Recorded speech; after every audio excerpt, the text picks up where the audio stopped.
எதுக்கு மலர் என்னை திட்டிகிட்டே இருக்குன்னு பாக்கியராஜ் கேட்க, நான் எங்க திட்டினேன், நீங்கள் எப்படி நடந்துக்கிறீன்னு உங்கள் தங்கச்சிக்கிட்ட சொல்லிட்டு இருந்தேன் அப்படின்னு மலர் சொல்கிறாங்க. அத்தை எப்படி இருக்காங்கன்னு பாக்கியராஜ் கேட்க, அம்மா ஒரு 2 நாள் கூட இருந்து பார்த்துக்க முடியலன்னு மலர் ரொம்ப கவலைப்படுறாங்க. நடக்கவே நடக்காத விஷயத்துக்காக கவலைப்பட்டு என்ன பண்ணுறதுன்னு சொல்லிட்டு போகிறாங்க மலர்.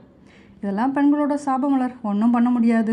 தங்கராஜ் கிட்ட ஒருத்தர் யாரோ ஒருத்தரோட பொண்டாட்டி பசங்களை விட்டுட்டு ஓடி போயிட்டாங்கன்னு சொல்கிறாரு. ரேவதி அப்பப்போ ஃபோனில் பேசி சிரிச்சுக்கிட்டு இருக்கிறதுனால ரேவதி மேலே சந்தேகப்படுறாரு தங்கராஜ். தங்கராஜ் ரேவதி கிட்ட, நானும் கொஞ்ச நாளாக பார்த்துட்டு தான் இருக்கேன், நீ எப்பவும் ஃபோன்லேயே பேசிகிட்டு இருக்க, நீ யார் கூட பேசிகிட்டு இருக்க அப்படின்னு கேட்குறாரு. நான் வீட்டில் இருக்கவங்க கிட்ட தாங்க பேசுகிறேன், நீங்கள் என்னைய சந்தேகப்படுறீங்களா அப்படின்னு கேட்க, புருஷன் சரியில்லைன்னா வேறு யார் கூடவோ பேசி அவங்க கூடவே போயிடுவாங்கன்னு தங்கராஜ் கேட்க, புருஷன் சரியில்லைன்னா தானே யார் கூடவோ பேசணும், நீங்கள் ஒழுங்காக தானே இருக்கீங்க, அப்புறம் நான் ஏன் எல்லார் கூடயும் பேச போகிறேன், தேவையில்லாமல் சந்தேகப்படாதீங்கன்னு சொல்கிறாங்க ரேவதி.